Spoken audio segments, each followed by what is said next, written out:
Hello, and welcome to the Success Showcase. I'm your host, Eric Lopkin from the Modern Observer Group.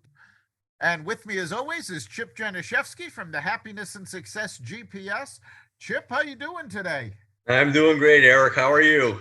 Doing all right.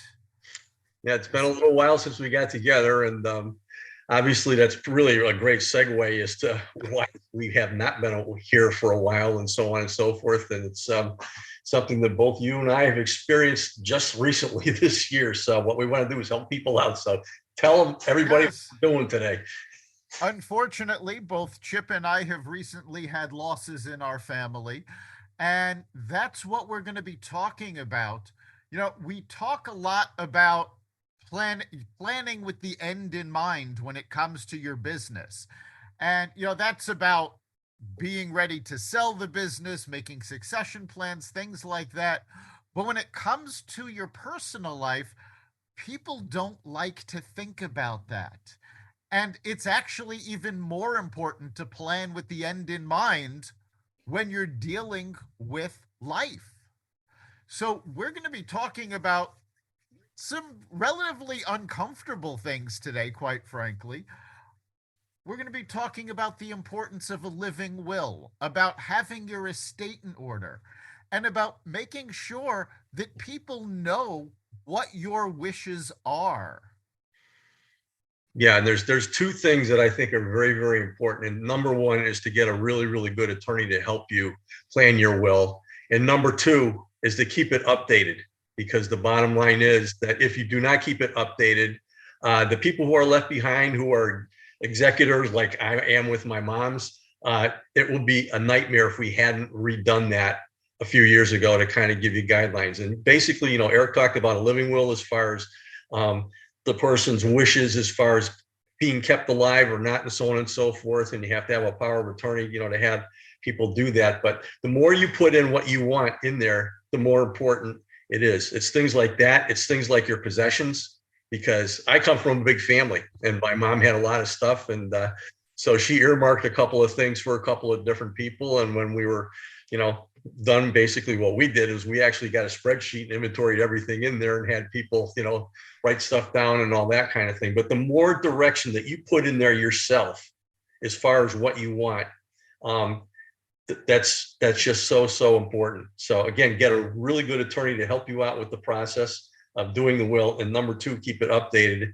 And then also number three is, once your loved one has passed, make sure you have that really good attorney helping you out with the process. Because I'll go over a little bit what I've been through now, because my mom passed in May. Unfortunately, we've already sold the house that she owned, but some people have houses, some people don't.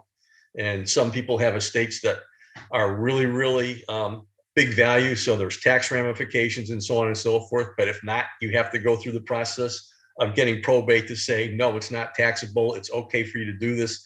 And I'll go over, if I get a chance, some of the timing as far as how this stuff goes. Because even though we've sold the house and the money is in the bank, we have to go 6 months after we were appointed as executors before we can start paying siblings, because the creditors have 6 months to file claims. There are things like that that you really have to know.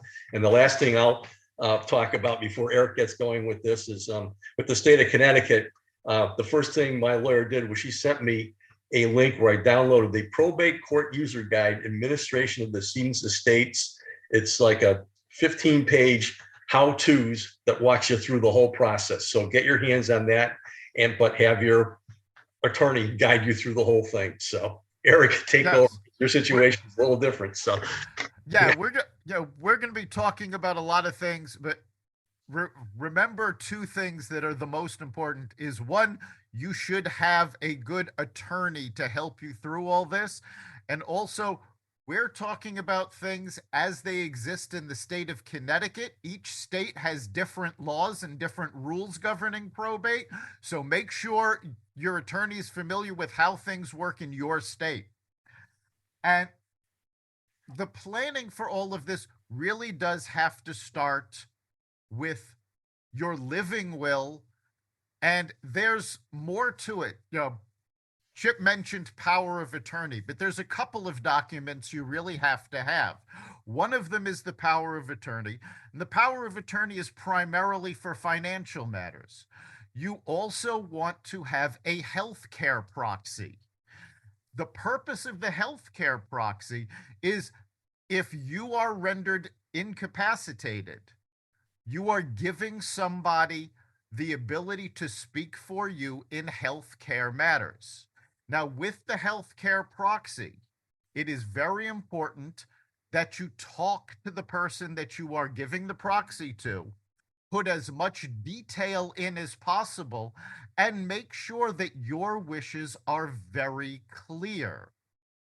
Remember, if you're incapacitated, generally the healthcare proxy is handled by a loved one. So they're not in the best shape either because they're dealing with the stress, the grief, the less they have to think about at that time. And the more they're confident that they know exactly what it is you want to happen, the easier the process is on them. So you need to be specific about things like extraordinary measures. Now, that's a very common term in a healthcare proxy. Someone will say they don't want extraordinary measures or they do want extraordinary measures taken to save their life. In a healthcare proxy and a living will, you really need to define what you consider extraordinary measures. Because, and I just went through this as I found in some cases, extraordinary measures are things like putting a patient on a respirator, installing a feeding tube. And for most people, these are extraordinary measures. However, in certain cases, things like CPR can be considered extraordinary measures. So if you're okay with a doctor or a nurse performing CPR on you, but you don't want to reach the point where you have to have a respirator, you need to spell all of this out in the document. This way, your loved ones know exactly what you consider extraordinary measures and what you do and don't want done to keep you alive. And just as important as the conversation, this all needs to be in writing. The person who is managing the healthcare proxy needs to have a copy of this. You, of course, should hold on to a copy of this. You should also, especially if you're, I would say, over the age of 70, 75, give a copy of this to your primary care physician. This way, you're covered when these things happen. And if your primary care physician has this on file, God forbid the person you're relying on to take care of all of this misplaces the document, there's that backup at your physician's so everybody knows what's going on. Yeah, fortunately, I mean, in my mother's scenario, things went very smoothly there. I mean, basically, she was 91 years old, so she had a wonderful life.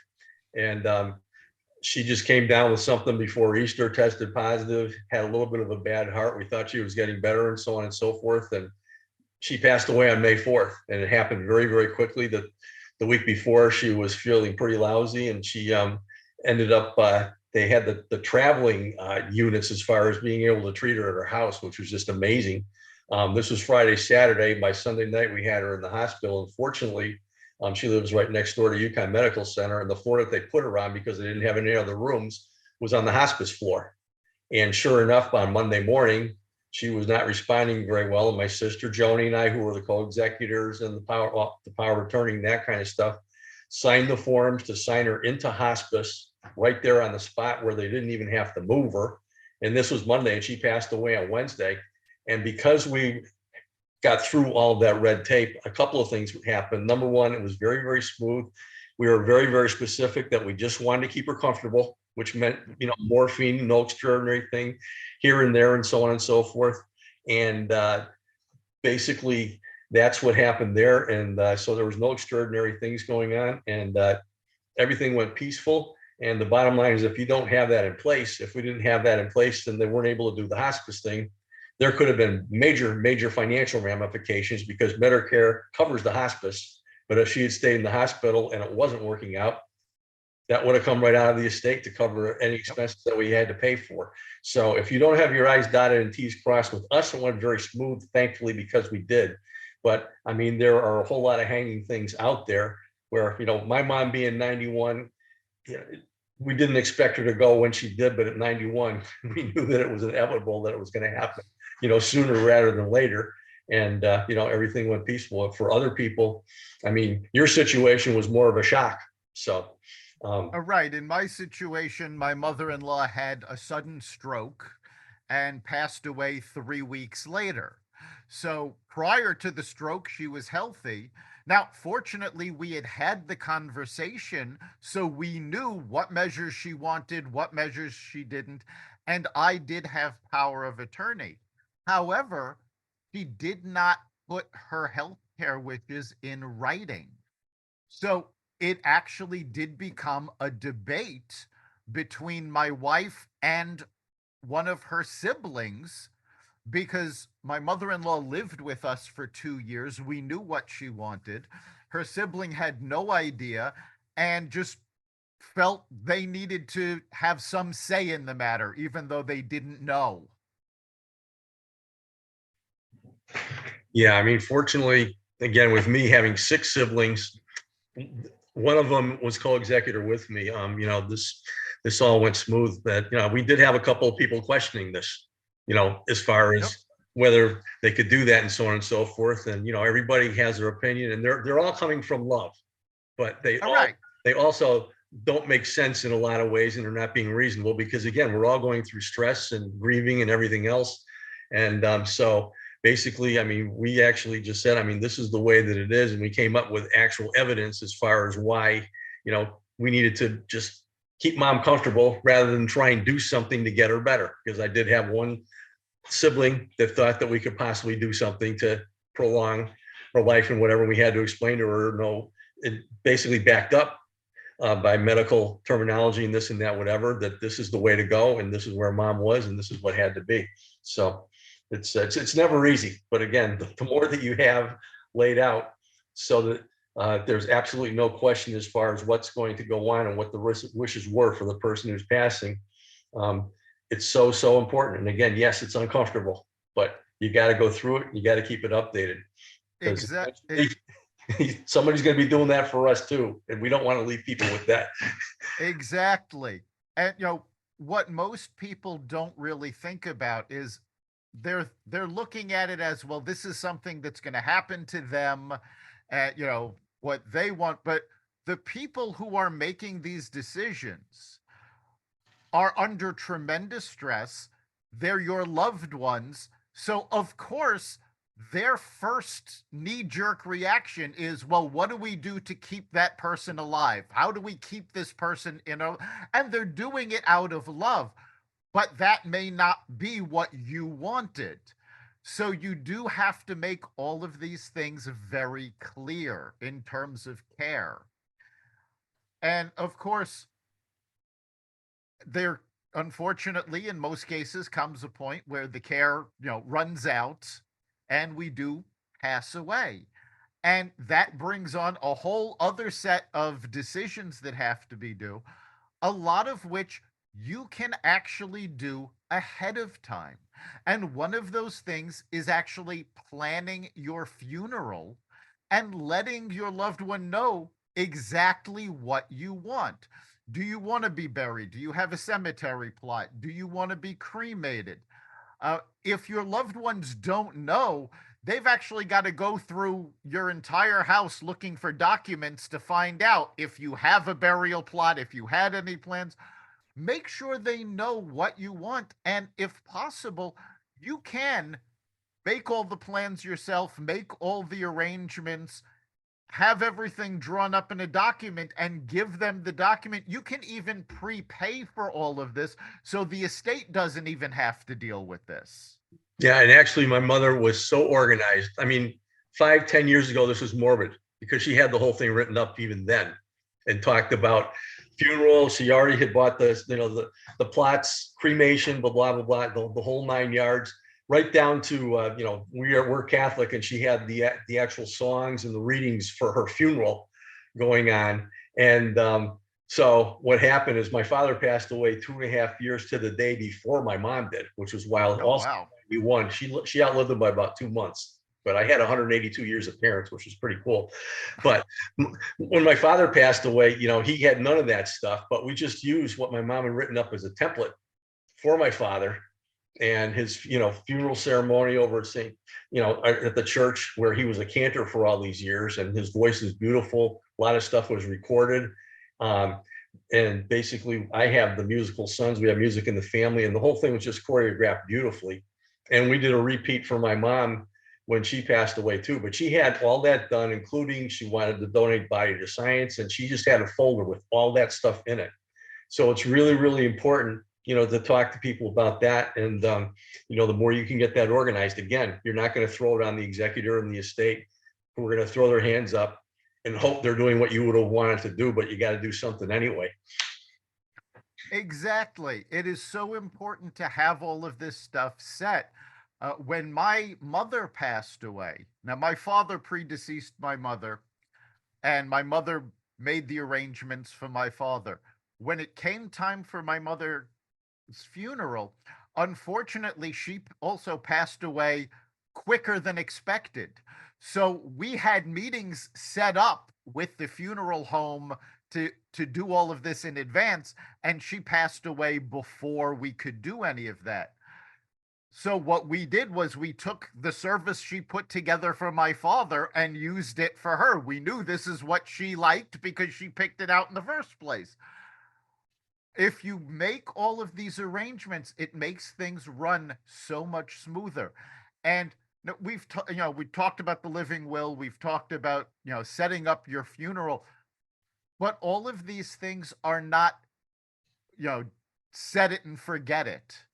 You have to look at these things periodically, as well as your will and your estate plan, and make sure they're up to date. And that's, you know, as you said earlier, it felt kind of morbid for her to be doing this 5 years out, earlier. But that's when you need to do this. You need to be doing these things when you're healthy, when you're in the right mind, and it's a whole set. And yes, for all of this, consult an attorney. Yep. No, and my mom, God bless her. I mean, she did it really to take all that onus off of us. So for those of you who are out there who have parents, even if they're not getting that old yet, if they want to sit down with you and talk about that stuff, listen to them and understand that, because it really makes things a whole lot easier. But that's also the way that she wanted things. She knew exactly what she wanted going there. The one thing was the eulogy. She didn't want a eulogy there, but we ended up we said if grandchildren wanted to say something or a little something, can we fit something in there? She kind of said, okay. So we had what was called a non-eulogy tribute to her. And one of the things that my mom was really, really famous for was making cookies. And her name was Grammy. And my daughter-in-law actually made a website for her called grammyscookies.com. And that was the favor when they got married a couple of years ago. And so when she passed away, my son told a story about how when he was in high school, basically the one thing that we would never get embarrassed is if people asked him where are the cookies, because whenever mom came over, his grandma, that's what everybody wanted. So he told a really heartfelt story about that just brought everybody to tears. He did that on Facebook, and we said, can we include that in the service? And he did that, which was amazing. How he kept it dry, I don't know. But I mean, those things are so important, and getting, people involved. If you have a nice big family and you have grandkids and stuff like that, it's just so special. So yeah, sorry, but that's the way it was. And that's also something to keep in mind with the funeral is, people have a very set idea of what a traditional funeral is, but it doesn't have to be that way. When my father-in-law passed away, the memorial, he was cremated, we had a memorial service, and the memorial was just people telling stories. And my favorite one, which I had never heard until the funeral, was my father-in-law worked at Otis Elevator, and he worked on the elevator for the World Trade Center in New York City. Well, while the World Trade Center was going up, he brought his oldest son to the job site, and he told his son that they had designed that elevator to be so smooth that they can balance a quarter on its edge and it will stay on its edge as the elevator goes up to the top. And he puts the quarter down and they take the elevator to the top and the quarter does not move. On my brother-in-law's 50th birthday, his father finally told him, "Oh no, we jammed it into a crack in the floorboards. That wasn't real." 50 years he waited, for the punchline to that joke. So they told this story at his memorial, and it was great because people were laughing, people were smiling, people were remembering the good times. Yep.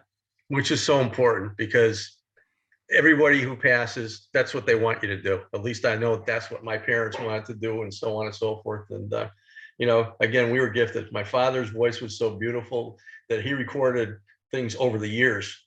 He used to cantor at St. Tim's in West Hartford for a long, long time. And he used to sing the Our Father, and he had that recorded. And when it got to the Our Father at his funeral, he sang the Our Father at his own mass. There wasn't a dry eye. It was just amazing. So, I mean, there's so many different things, and then, memories and so on and so forth. It's great to get the grandkids up talking because absolutely. They are the best. And, sons and daughters too, if it's younger, it's the stories, the more of them, the more you can laugh afterwards. It's really, really so important because it keeps them alive. And, and I know yes, they're not here physically, but they are still alive. So. Absolutely. Now, we've talked about preparing for all of this, but we also need to talk about what happens after you're gone with your will. And the most important thing with your will is that, as I said earlier with the other documents, it's not a static document. You need to revisit it periodically and make sure it's up to date. I pulled my mother-in-law's will out of a firebox that it had been kept in, looked at it, and found that right on the first page, a whole bunch of things that she had left to people, she had already given away to other people. Your situation changes. You need to make sure your will stays up to date. There were properties that she owned that she had purchased after writing the will. Since she had never updated the will, these aren't even mentioned. Now, on the positive side, we had these conversations, so I do know what she wanted done with everything, but she never updated it in writing. And unfortunately, again, we had already talked to a lawyer about updating the will, but she died suddenly. And, that is a realistic situation. You don't always have the time at the end to do all of the legal things. You have to take care of it beforehand. Yeah, and I mean, one of the first things that happens after your loved one passes is the first thing that has to be done is you have to go to probate court. And when you go to probate court, you have to file a list of all the assets of the decedent on the date that they passed away. And this includes everything that they own, all the personal property. You have to put that in there. And then basically what we have to, the probate has to approve that, number one. And then what has to be done when we did the probate thing, as far as becoming co-executors, there were a couple of ways of doing that. You could either send things out to everybody on there who was getting something from the will, and they would have to send it back saying it's okay. Or what we did to expedite things is we sent out a letter to everybody saying, basically, if you have a problem with this, file the complaint by X date. And if we don't hear from you, then we are the fiduciaries, my sister and I. And that's basically how we got around that. But you have to have that list of everything. There's all kinds of reports that have to be filed. The probate's got to rubber stamp everything. We sold my mom's house for cash, which was fantastic. And those of you people who had cash deals with houses lately know that you could put a house on the market today and sell it tomorrow and close in 2 days. Well, if it's an estate house, you have to wait, number one, until we're approved as executors. And then number two, is there anything against the house or anything like that? And it takes, basically, she passed away on May 4th. It took till the beginning of August for us to have the ability to actually consummate a deal to sell the house. So everything takes time. And the more that you have everything in line, so there's nothing that comes in there, they're going to ask you questions. Have you given gifts to people that are taxable and this and that, whatever? They're going to cover all that different thing just to make sure that the estate is absolutely sound and that everything is perfect. And that's basically what we went through, and everything was in line with us. But if it's not, it could take a long, long time, and you could be sitting on a lot of assets and this and that, whatever, and nothing's going to happen until probate says it's okay to do things. And if you do things ahead of time, the executors are going to be liable for anything if the estate doesn't have the money to cover it. So you got all these different things to think about. Be prepared, get everything done up front. Yeah, it's so much easier to make all of these preparations when you're healthy and happy and you know what's going on, and it's not a pressure situation. Anything you don't take care of in advance, the executor, your loved ones, all have to deal with this, and it adds to the stress. And they're trying to do what you wanted, but again, they may not know. Something else to consider is that you may want to start giving things away or selling them. There was an article in Fortune magazine that talked about this trend. The fact of the matter is, people are finding out that, they've got a lifetime of possessions that's all in their house, and the kids don't want them. So find out ahead of time. If your kids don't want them, make arrangements, sell them in advance, whatever you want to do with them. But if you can get rid of the possessions ahead of time that nobody is going to want, it makes things easier, and it streamlines the whole process, because all of your possessions need to be inventoried after you die. Yeah, and that's what we had to do with my mom. She did give away some stuff and whatever, but my parents were married for 65, 66 years, and there was a whole lot of stuff in the house. And when we were working on the cash sale, which fortunately was as is, and that was the deal, we didn't want to have to fix the house up or do any of the other stuff, but we did have to inventory things, and basically things that are valuable you wrote down, other things we just put on a spreadsheet, distributed them. But just as you said, there was a whole lot of stuff left in the house. I'm not going to name the company that did this, but there was a service out there that comes to the house, and what you do is you identify everything that you do not want, and what they are going to do is come in after the move and take everything out and dispose of it. This company actually tries to sell it to charity and so on and so forth, and sends you a check for what they do. But believe me, the stuff that they pulled out of my mom's house in 4 hours, that was there for all these years, was amazing. And they cleaned the whole thing out. And yeah, we're still sitting with things that we just couldn't throw out, old pictures or this or that or whatever. Sure. But the more that you can, the valuable stuff, the more that you can get rid of early and divide that up with the family, the better off you're going to be that way. And then basically, if you can just agree with things, that's what we did. We just came up with a spreadsheet, listed everything, and said, okay, what do you want? And then if there was a conflict, you tried to just settle it yourself, and it worked out. But if there's a service, no matter where you are, that will come in and get everything out for you, so that you don't have to go through that agony of saying, oh, I don't want to put the decision to somebody else. Go through that, grab what you want, and let somebody else take that. There's services out there that does that, and they're fantastic. Exactly. And again, the whole point of this episode is anything you can do to make your wishes known and to make it easier on those that have to take care of you, it's well worth the time. And speaking of time, we are at the end of ours. So, Chip, what do you think is the big takeaway from this episode?